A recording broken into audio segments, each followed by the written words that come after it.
Days away now, and our team in Minneapolis is reporting on the sights and sounds of the big game. Time now for one of our reports from Philly in the big game.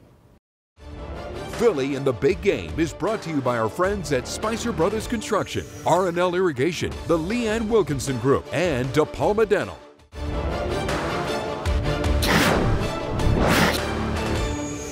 Hey there everybody, Bill Mich here in Minnesota for Philly in the big game. So I want to talk about the cold for just a moment. I take out my phone and it tells me that it is 12 in Minneapolis. Monday, it was 7 degrees, and with the wind blowing, it feels a whole lot worse. Now, normally the Super Bowl is in a warmer environment, but not right now. Right now it's in Minnesota and it is freezing, so the cold is part of the Super Bowl experience. You see the cold ice everywhere you go. Now, while it may not be directly related to the Super Bowl, in St. Paul, there's a great example of how serious they take cold and winter here in Minnesota. As we walked down the cold streets of St. Paul, we knew what we were walking to, but didn't quite know what to expect until we came upon it. In Rice Park in St. Paul, there is an ice palace that has been built using these giant blocks of ice. The first ice palace here was made all the way back in 1886 as part of the city's winter carnival. This year's palace is 4,000 blocks of ice and stands 70 feet tall, and there is no concern of melting because it is just so cold here.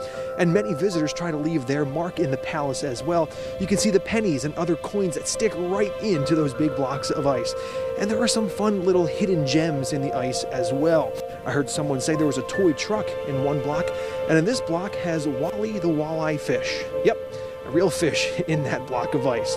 And next to the palace were some incredible ice sculptures that were made as part of a local competition. This Game of Thrones inspired carving of these dragons, simply incredible. They take their cold and ice very seriously here in Minnesota. But the real story of the week is always going to be the players in the approaching game on Sunday, and it's no secret that the Eagles have not won a Super Bowl in franchise history. So we asked former Raven and now Eagle Timmy Jernigan if he and other players feel extra pressure to win one for the fans. The best thing about it is, man, we want it as bad as they do.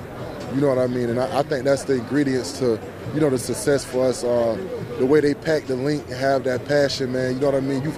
You feel the energy there, and it definitely rubs off on us. And that's something I really just want them to know, man. Like, we want it just as bad as they do, and there's definitely no added pressure, though.